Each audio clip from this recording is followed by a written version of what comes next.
नमस्कार, स्वागत है न्यूज 21 में। मैं हूं आपके साथ हर्षिता। बरौनी थाना क्षेत्र में कंटेनर की टक्कर से पैदल चल रहे एक व्यक्ति की मौत हो गई। बरौनी थाना अधिकारी बृजेंद्र सिंह राठौर ने बताया कि पहाड़ी गांव के पास सूर्य धर्म कांटा नेशनल हाईवे 52 पर पैदल चल रहे शिवापुत्र संतोष उम्र 28 साल निवासी वार्ड नंबर 4 कादरी माही तहसील रामटेक जिला नागपुर महाराष्ट्र रोड पर पैदल चल रहा था, जिससे कंटेनर ने टक्कर मार दी, जिसकी मौके पर मौत हो गई, जिसकी सूचना परिजनों को दी गई और शव निवाई मोर्चरी में रखवाया गया। अनुसंधान जारी है। टॉक से ब्रिजेश पार्डेवाल की रिपोर्ट। हनुमानगढ़ के भिरानी थाना क्षेत्र से जहां पुलिस ने जुआ खेलते 9 जनों को 20,040 रुपए जुआ राशि सहित गिरफ्तार किया। एसआई कुंजलाल मीणा ने गड़ी छानी की रोही में ताश के पत्तों पर जुआ खेलते बलवान जाट, अरविंद कुमार मेघवाल, विजयपाल जाट, कप्तान जाट, धर्मपाल जाट निवासी गड़ी छानी को गिरफ्तार किया। उधर गोगामेड़ी पुलिस के हेड कांस्टेबल बंशीलाल ने गोगाजी मंदिर के पीछे ताश के पत्तों पर जुआ खेलते हनुमान बाबूलाल सुभाष निवासी ललानाबास दिखनादा व सागर पुत्र मांगेराम निवासी ललनाबास उत्तर राधा को गिरफ्तार कर 2,520 रुपए जुआ राशि बरामद की। हनुमानगढ़ से विनोद चौधरी की रिपोर्ट। खबर हनुमानगढ़ से है, जहां टाउन थाना क्षेत्र के गांव गुरुसर रोही में फोर्ट इंटरनेशनल स्कूल के सामने हादसे में गंभीर घायल एक व्यक्ति की जान पुलिस और मददगारों की तत्परता से बच गई। जानकारी के अनुसार भादरा के भानगढ़ गांव से अपनी बेटी को रीट परीक्षा दिलवाने आए कृष्ण कुमार को अचानक चक्कर आ गया और वे सड़क पर गिरा। तभी उसका सिर वहां से गुजर रही एक गाड़ी से टकरा गया, जिससे सिर में गहरी चोट आने से खून बहने लगा। मौके पर मौजूद लोग शिक्षक कुलदीप खिलेरी ने तत्काल स्थिति को समझते हुए कृष्ण कुमार को सीपीआर दिया और प्राथमिक उपचार शुरू किया। उसी समय यातायात प्रभारी राजेंद्र कुमार एवं चालक विजय स्वामी मौके पर पहुंचे। उन्होंने बिना देरी किए घायल कृष्ण कुमार को अपनी गाड़ी में बिठाया और जिला अस्पताल में गोल्डन ओवर में पहुंचाया। इस घटना ने मानवता और पुलिस जन सहयोग की एक मिसाल पेश की, जिससे समाज में सकारात्मक संदेश दिया। एसपी अशरद अली की ओर से पुलिसकर्मियों को प्रशंसा पत्र एवं नकद इनाम से पुरस्कृत किया जाएगा। हनुमानगढ़ से विनोद चौधरी की रिपोर्ट। खबर हनुमानगढ़ के फीफाना पुलिस थाना क्षेत्र से है, जहां थाना अधिकारी नरेंद्र कुमार साहू के नेतृत्व में गठित टीम ने 4 अलग अलग कार्रवाई में गांव जसाना चक 6 आरपीएस में जुआ खेलते 21 जनों को 35,120 रुपए सहित गिरफ्तार किया। पुलिस टीम में थाना अधिकारी शिव भगवान, हवलदार केदारनाथ, सुरेश कुमार, संदीप कुमार, राकेश कुमार, देवराज, विनोद कुमार, काशुराम, रामेश्वर लाल थे। हनुमानगढ़ से विनोद चौधरी की रिपोर्ट। खबर हनुमानगढ़ से है, जहां गांधीनगर वासियों ने पिछले 10 सालों के संघर्ष के बाद नगर परिषद एवं रेल प्रशासन के सहयोग से फुट ओवरब्रिज मंजूर करवाया था। 4 साल पहले 4.25 करोड़ रुपए की राशि नगर परिषद ने रेल खाते में जमा करवा दी थी। 70% काम पूर्ण हो चुका है, गार्ड बनकर तैयार है। ठेकेदार से बात की गई तो उसने कहा कि मुझे पेमेंट नहीं हो रहा, इसलिए कार्य रुका हुआ है। मगर ऐसी स्थिति में गांधीनगर वासियों के लगभग 30,000 लोगों को बड़ी परेशानी हो रही है। वृद्ध महिलाएं, स्कूली छात्राएं मजबूरी में अवैध रूप से रेलवे ट्रैक के ऊपर से या गुड्स ट्रेनों के नीचे से जान जोखिम में डालकर निकलना पड़ रहा है। उक्त ज्ञापन के माध्यम से फुट ओवरब्रिज के अधूरे पड़े काम को अतिशीघ्र पूरा करवाने की मांग रखी गई। स्थानीय ग्रामीणों ने क्या कुछ कहा, देखिए इस रिपोर्ट में। हाँ जी, बताएं, आज आप किस संबंध में मिले हैं स्टेशन अधीक्षक? हम काफ़ी टाइम से ही हमने नगर परिषद की तरफ से पहले रेल ने कहा था भी अगर परिषद अगर पैसे देती है तो हम ये पुल बनवा देंगे तुम्हारे को। तो नगर परिषद ने लगभग कोई 3-3.5 साल हो गए 4.25 करोड़ रुपया रेलवे को दे रखा है। फिर भी हमारा जो गांधीनगर से बाजार में जो अखोवी पुल है फुट ओवर ब्रिज, वो अभी तक हमारा बन के तैयार नहीं हुआ है, वो बीच में ही पड़ा है। ये समझ में नहीं आ रही है अभी क्या चक्कर है। ठेकेदार से पूछते हैं तो वो कह देता है मेरे को पेमेंट नहीं हो रही है, जबकि नगर परिषद ने इनको पहले पेमेंट कर रखी है। 3-4 साल हो गए पेमेंट किए हुए। उसका अगर ब्याज जोड़ा जाए तो वही काफ़ी बन जाएगा। ब्याज में ये तो काम हो जाता, लेकिन ये समझ से बाहर है। इसके अंदर हमारे यहाँ गांधीनगर के कई आदमी भी जो ट्रेन के नीचे से जब टपते हैं तो कोई चोटल भी हुई है, 1-2 दुर्घटना भी हुई है, गुजर भी गए हैं। उस टाइम भी हमने इसका बहुत हल्ला उल्ला किया था, लेकिन कोई इनके तो जूम भी नहीं रंगी अभी तक रेल वालों के ऊपर। अब कोई स्टेशन मास्टर जी आए हैं नए चौधरी साहब, अब इनको दिया है भी हमारा कोई कोशिश करके हमारे पुल का करवा के दो कोई उधार, ताकि हमारा कोई भला हो जाए गांधीनगर का। शीघ्र बनवाना चाहते हैं ताकि जो है लोगों को सुविधा मिल सके, अन्यथा हम जोरदार प्रदर्शन करेंगे, गाड़ियां रोकेंगे, पूरा हनुमानगढ़ जंक्शन बंद कर देंगे। रेल को हमारी ताकत के बारे में पहले से भी पता है कि हम कौन है, क्या कर सकते हैं। ध्यान रखना कि इस पुल को तुरंत चालू करवा दो, अदरवाइज जो है हम कानूनी कार्रवाई भी कर सकते हैं और स्टेशन भी बंद करेंगे। जय हिंद, जय भारत। बसवा तहसील की ग्राम पंचायत के एचडी के गांव रामबास में चने की फसल में दाना पड़ने एवं पकने से पहले ही रोग लगने की वजह से पूरी तरह खराब हो गई है। किसानों ने राजस्व विभाग से फसलों का सर्वे कराकर उचित मुआवजा देने की मांग की है। किसानों का कहना है कि डबल इंजन की सरकार को ऐसी व्यवस्था करनी चाहिए ताकि निकट भविष्य में किसानों की जो भी फसल हर साल बर्बाद हो जाती है उस बर्बादी को रोकने के लिए आवश्यक दवाइयों की व्यवस्था की जाए। सरकार किसानों के हितों का संरक्षण करने के लिए हर एक मंचों पर बढ़ा चढ़ा के किसानों के हितों के लिए लंबे चौड़े भाषण देती है, लेकिन किसानों के धरातल पर मदद नहीं की जा रही है और इसी का जीता जागता उदाहरण इन खेतों की बर्बादी में बयान हो रहा है। दौसा से गुमान मीणा की रिपोर्ट। भरतपुर से आरएलजी विधायक और पूर्व मंत्री सुभाष गर्ग के खिलाफ बीजेपी ने मोर्चा खोल दिया है। प्रेस कॉन्फ्रेंस में बीजेपी नेताओं ने विधायक सुभाष गर्ग कर अनर्गल बयानबाजी, विधानसभा में उल्टे सीधे सवाल उठाकर भरतपुर के विकास में अवरोध पैदा करने के आरोप लगाए। बीजेपी प्रदेश प्रवक्ता शैलेश कौशिक ने कहा कि उनका दल कहीं है और दिल कहीं और है। उनके दल से केंद्र का गठबंधन है। यदि वे वास्तव में बीजेपी के सहयोगी हैं तो क्यों 3 महीने पहले तक मीडिया को भेजे जाने मेल की आईडी पर हाथ के पंजे का निशान था? मैंने खुद ट्वीट किया तब हटा। दूसरा, डॉक्टर गर्ग के चैम्बर में आज भी पूर्व सीएम अशोक गहलोत का फोटो लगा हुआ है। भरतपुर से राकेश तंवर की रिपोर्ट।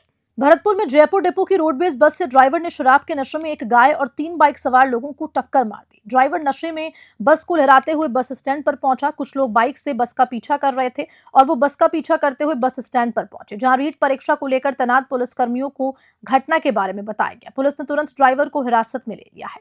माता के मंदिर पास हुए एक्सीडेंट के बाद से कुछ बाइक सवार बस का पीछा करने लगे। उन्होंने बस स्टैंड पर आकर वहां मौजूद पुलिसकर्मियों को घटना के बारे में बताया। इसके बाद पुलिस ने ड्राइवर को हिरासत में भी लिया और उसे अटलबंद थाने ले गए। ड्राइवर ने अपना नाम देवेंद्र प्रताप, निवासी प्रतापनगर, जयपुर होना बताया। सेवर थाना पुलिस का कहना है कि बाइक सवार लोगों की ज्यादा चोटें नहीं आई है। उन्हें प्राथमिक उपचार देकर घर भेज दिया गया। भरतपुर से राकेश तंवर की रिपोर्ट। मांडलगढ़ क्षेत्र की बनास नदी में बजरी माफिया ने अपना बड़ा साम्राज्य खड़ा कर लिया है। बनास नदी के आसपास सरकारी भूमि में सैकड़ों जगह अवैध बजरी के स्टॉक लगाकर वाहनों में लोडिंग कर भेजा जा रहा है, जिससे बजरी माफिया के साथ सिस्टम भी मोटी कमाई कर रहा है। बजरी माफिया ने बंदरूनी और बडलियास गांव के पास चित्तौड़गढ़ जिले की सीमा के गांव बड़ा खेड़ा में भारी मात्रा में हजारों टन बजरी के स्टॉक लगा रखे हैं और दोनों जिले का प्रशासन खामोश नजर आ रहा है। वहीं स्टॉक पर कार्रवाई को बड़ी चुनौती मानकर जिम्मेदार पल्ला झाड़ रहे हैं। ग्रामीणों का आरोप है कि अवैध बजरी के स्टॉक और ओवरलोड वाहनों के रेलम पेल में चारागृह की भूमि और सड़कें नकारा हो गई हैं। बजरी माफिया के स्टॉक्स पर कार्रवाई नहीं होने को लेकर आमजन सरकारी सिस्टम पर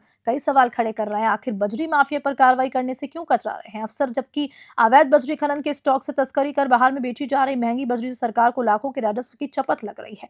मांडलगढ़ से पीरू मंसूरी की रिपोर्ट। लक्ष्मणगढ़ शहर में इन दिनों अज्ञात चोरों के हौसले बुलंद हो रहे हैं। बीती रात को अज्ञात चोरों ने शहर के चौपड़ बाजार में स्थित सराफा जनरल स्टोर व बॉम्बे फैशन हाउस को 2 दुकानों के शटर तोड़कर चोरी की वारदात को अंजाम देते हुए करीब 1,60,000 रुपए नकदी चोरी की वारदात को अंजाम दिया। घटना की सूचना मिलने पर लक्ष्मणगढ़ शहर चौकी पुलिस ने मौका मुआयना किया। सराफ जनरल स्टोर की हरीश कुमार ने बताया कि रात्रि को करीब 9 बजे दुकान बंद करके घर गए थे। सुबह अन्य व्यापारी द्वारा चोरी की वारदात की सूचना मिली तो दुकान पर आकर देखा तो दुकान का शटर टूटा हुआ था। गले में रखे करीब 1,60,000 रुपए नहीं मिले। पुलिस ने मामला दर्ज कराया है, जांच जारी है। लक्ष्मणगढ़ से रविकांत अग्रवाल की रिपोर्ट। चोरी की घटना किस तरह क्या है? चोरी को शटर तोड़ के चोरी की गई है और दुकान के गले के नीचे ड्रावर में रखे हुए 1,60,000 रुपए चोरी हुए हैं। रात को हम 9 बजे दुकान मंगल करके गए थे। वारदात का हमारे को सुबह पता चला, दूसरे व्यापारी भाई द्वारा फोन करके सूचना दी गई।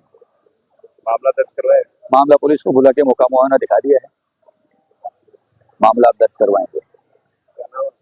हरीश कुमार सनौत। इसमें और भी बाजार में एक दुकान है राम स्वरूप जी कुशलपुरा वाले, हमारी दुकान के 10 दुकान आगे है, उनकी दुकान के भी ताले टूटे।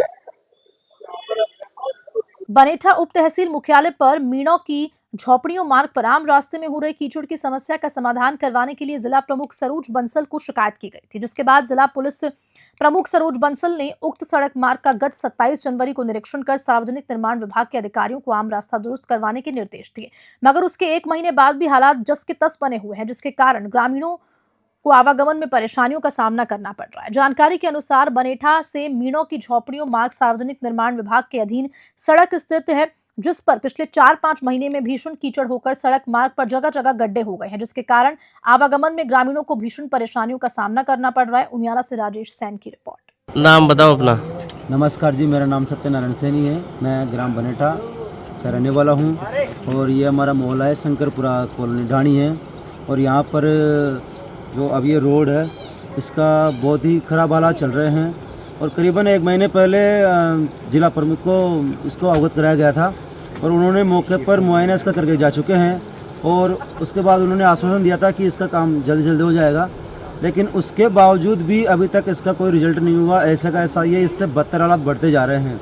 यहाँ पर देख सकते हैं आप कि ये रोड है और इस पर आने जाने वाले बच्चे गिर जाते हैं, स्कूल पढ़ने वाले बाइक सवार गिर जाते हैं और भी कई चीज़ें हैं जो कि ये रोड ख़राब होता जा रहा है। इसका कोई वो इलाज नहीं हो रहा है, इसका काम चालू नहीं हो रहा है। इसमें आर पार रोड पे पानी भरा हुआ है और मैं खुद हूँ, मेरे पास भी एक पिकअप है और मैं भी माल भर के ले जाता हूँ। एक बार मेरी पिकअप भी इस गड्ढे में गिर गई थी, तो किसानों का माल है उसके अंदर, तो वो भी इसके अंदर बिखर गया, काफ़ी नुकसान हुआ। कम से कम 25-30 हज़ार का किसानों के माल का भी नुकसान हुआ और बाकी और भी साधन आते जाते रहते हैं, तो उनको भी इससे परेशानी होती रहती है। अब इसको जल्द से जल्द हमारी यही मांग है कि इसको जल्दी से जल्दी इसका काम करवाएं ताकि आने वाले राहगीरों को, बच्चों को, बाइक सवारों को, ताकि सभी को परेशानी ना हो।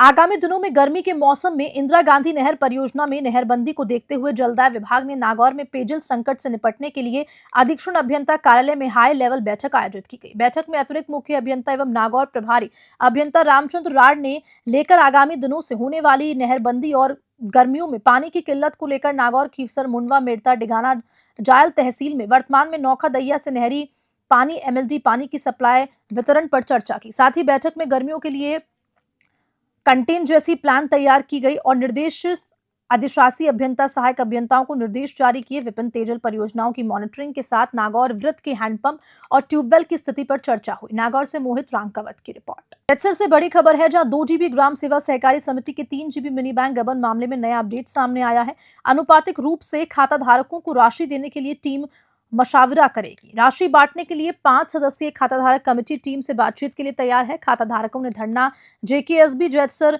शाखा से डाइवर्ट कर 3 GB मिनी बैंक के आगे दिया है। वहीं जांच अधिकारी विकास गर्ग, मैनेजर कुंदन स्वामी सहित अन्य अधिकारी मौके पर पहुंच चुके हैं। बता दें कि 8 करोड़ 97 लाख रुपए गबन का ये मामला पिछले 77 दिन से खाताधारक दी गंगानगर केंद्र सरकारी बैंक जैतसर के समक्ष धरने पर बैठे हैं। जैतसर से DD पारिक की रिपोर्ट। बांसवाड़ा में एक रोडवेज बस में गर्भवती महिला ने बच्चे को जन्म दिया।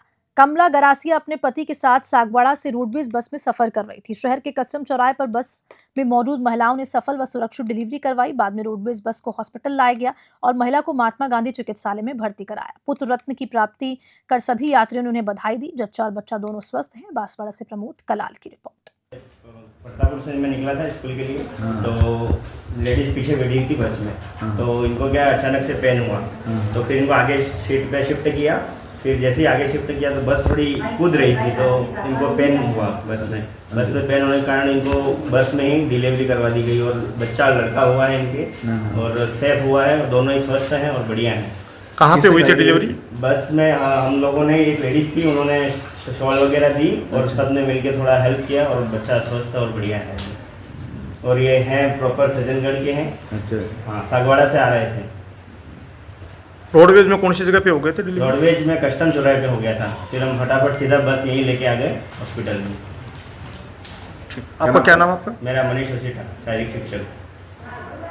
कोरोना काल के बाद से ही देश के युवाओं में लगातार हार्ट अटैक के मामले बढ़ते ही जा रहे हैं। बीकानेर के श्री डूंगरगढ़ की हाई स्कूल रोड पर अचानक जीप चला रहे चालक को दिल का दौरा पड़ा।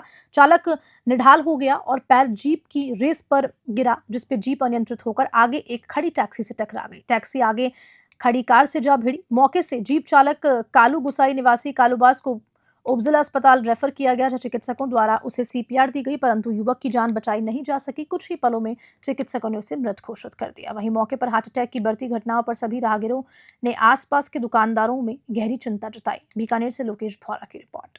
जालौर के पोसालिया बस स्टैंड पालड़ी पर स्कूल बस से 3 से 4 व्यक्तियों ने 2 बच्चों को जबरन उठाकर इको कार में डालकर अपहरण कर सांचौर की तरफ जा रहे थे, जिन्हें करडा पुलिस ने नाकाबंदी के दौरान थानाधिकारी कमलेश करडा के नेतृत्व में गठित टीम द्वारा 2 बच्चों के अपहरण की सूचना पर तुरंत कार्रवाई करते हुए अपहृत बच्चों को मुक्त करवाकर अपहरणकर्ता को दस्तयाब करने में सफलता प्राप्त की। थानाधिकारी कमलेश ने बताया कि जब्त वाहन में ड्राइवर सहित 5 व्यक्ति व 1 महिला एवं 2 बच्चे मिले। उच्च अधिकारियों के निर्देशानुसार अपहरण बच्चों को दस्तयाब शुदा व्यक्तियों को इको वाहन सहित पुलिस थाना पालड़ी M जिला सिरहुई से आए हुए ASI मोहनलाल को अग्रिम कार्रवाई हेतु सुपुर्द किए गए। जालौर से राहुल सोनी की रिपोर्ट। राजस्थान खाद्य पदार्थ व्यापार संघ के आह्वान पर प्रदेश की कृषि उपज मंडियां अपनी मांगों को लेकर बंद रहेगी और इसके समर्थन में खेलड़ी कृषि उपज मंडी 23 फरवरी से 2 मार्च तक बंद रहेगी। मंडी बंद होने से दिहाड़ी मजदूर व पल्लेदार परेशान हाल है। बता दें कि राजस्थान खाद्य पदार्थ व्यापार संघ जयपुर की ओर से कृषक कल्याण शुल्क समाप्त करने और अन्य कृषि जिन्सों पर मंडी शुल्क की दर 1% करने, राज्य से बाहर से आयातित जिन्सों पर मंडी शुल्क कम करने और मोटे अनाजों पर आड़त की मांग 2.25% करने के अलावा मंडी हितों की कई अन्य मांगे की जा रही हैं। व्यापार समिति के अध्यक्ष प्रमोद बंसल ने मीडिया से क्या कुछ कहा, देखिए इस रिपोर्ट में। जो मंडियां बंद रह रही है, इसको किस मांगों को लेकर आपकी मंडियां अनिश्चितकाल के लिए अभी 2 बंद है? एक तो हमारे KKF हटाया जाए, जो कोरोना काल में गया था। अब कोरोना काल है नहीं, उसको हटाने के लिए सबसे बड़ी मांग तो ये है, एक बाहर से जो माल आता है राजस्थान से बाहर से, उस पर मंडी टैक्स और KKF लिया जाता है, उसकी सबसे बड़ी मांग है। इस वक्त किसान और मजदूर बहुत दुखी है। यहाँ 2000 रोज आदमी खेली मंडी में काम करता है, सब बेरोजगार पड़ा हुआ है, सब दुखी हैं। और ये भारतीय जनता पार्टी व्यापारी की सरकार बताते हैं, सबसे ज्यादा इसमें व्यापारी ही दुखी हो रहे हैं। इस समय मौसम लगातार बदल रहा है, किसान अपनी फसल की कटाई को और तैयार फसल को लेकर चिंतित है, मंडी में नहीं बेच पा रहा है। इसको लेकर आप सरकार से क्या अपील करेंगे? हम सरकार से ये अपील करेंगे, इसकी जल्दी समस्या का हल करे, मांगों का हल करे और किसान और मजदूर का काम मिले। मजदूर इस वक्त हमारे यहाँ का बहुत दुखी है और किसान बहुत दुखी। दूसरा सवाल ये है कि इस समय जो मंडी में कितने की आवक होती थी और कितना राजस्व घाटा प्रतिदिन खेड़ी अनाज मंडी से हो रहा है सरकार? हमारे यहाँ इस वक्त कम से कम 10,000 बोरी सरसों की आवक होनी चाहिए, हो जाती थी। अब इस वक्त 1 बोरी नहीं हो रही है, जिससे लाखों रुपए का हानि का हो रही है। आपका शुभ नाम? प्रमोद कुमार, व्यापार समिति अध्यक्ष, खेड़ली। निवाई उपखंड की ग्राम पंचायत बड़ा गांव में महाशिवरात्रि के दूसरे दिन 27 फरवरी गुरुवार से 2 दिवसीय मेले में कई प्रतियोगिताएं हुई। मेले से आसपास के 2 दर्जन से अधिक गांव के हजारों लोगों ने बढ़ चढ़कर हिस्सा लिया। मेला आयोजन स्थानीय सरपंच पिंकी साकला की अध्यक्षता हुआ। 2 दिवसीय मेले में पुलिस थाना दत्तावास ने सहायक उप निरीक्षक गणपत सिंह, हेड कांस्टेबल गणेश नारायण की देखरेख में पुलिस जाब्ता यातायात व्यवस्था को दुरुस्त करने व सुरक्षा को चाक चौबंद रखा व मेले में भारी पुलिस जाब्ता मौजूद रहा। बीजेपी युवा मोर्चा जिला मंत्री हनुमान गुर्जर मेदार ने बताया कि मेले में नाल प्रतियोगिता, युवा दौड़, वॉलीबॉल, घुड़दौड़, कुश्ती दंगल प्रतियोगिता, युवा दौड़, घोड़ी दौड़ आयोजित की गई, जिसमें 65 किलो की नाल प्रतियोगिता में विजेता बसराम गुर्जर बोरखेड़ा व द्वितीय शिवराज गोठड़ा रहे और वहीं युवा दौड़ प्रतियोगिता में प्रथम सुखराम दड़गस व द्वितीय वीर सिंह रहे। वॉलीबॉल के प्रथम स्थान पर जुलाई व द्वितीय स्थान पर बड़गांव रही, तो कुश्ती दंगल में प्रथम स्थान पर धर्म सिंह खिरनी एवं द्वितीय स्थान पर बबलू त्रिकोलपुरा रहे। तो वहीं घुड़दौड़ में भागुता मेदार व रामस्वरूप खल्ला विजेता रहे। टोंक से ब्रजेश पार्डीवाल की रिपोर्ट। डीडवाना से निकलने वाले हनुमानगढ़ किशनगढ़ मेगा हाईवे पर लाडनू रोड पर सांवराद गांव के बस स्टैंड से आगे लाडनू रोड पर अज्ञात वाहन की टक्कर से मोटरसाइकिल सवार 2 युवकों की मौके पर मौत हो गई। वहीं तीसरा युवक गंभीर रूप से घायल हो गया। हादसे के बाद सांवराद गांव के ग्रामीणों ने 108 एम्बुलेंस की सहायता से तीनों को डीडवाना के राजकीय बांगड़ जिला अस्पताल पहुंचाया, जहां चिकित्सकों ने 2 युवकों को मृत घोषित कर दिया। वहीं तीसरे गंभीर रूप से घायल का जिला अस्पताल में इलाज जारी है। जानकारी के मुताबिक मोटरसाइकिल सवार 3 युवक लाडनू की तरफ जा रहे थे। इसी दौरान उनकी बाइक की अज्ञात वाहन से भिड़ंत हो गई, जिसमें लाडनू शहर निवासी सागर और सोनू सांसी की मौत हो गई। वहीं मोटरसाइकिल सवार तीसरा युवक भरत गंभीर रूप से घायल है। ग्रामीणों ने तीनों को राजकीय बांगड़ जिला अस्पताल पहुंचाया, चिकित्सकों ने 2 युवकों को मृत घोषित कर दिया। वहीं एक गंभीर रूप से घायल का प्राथमिक उपचार जारी है। और वहीं हादसे की सूचना के बाद डीडवाना पुलिस मौके पर पहुंची और मृत और घायलों की जानकारी जुटाकर मामले की जांच शुरू की। डीडवाना से मोहम्मद साकिब की रिपोर्ट। खबर के साथ बुलेटिन में इतना ही। नमस्कार।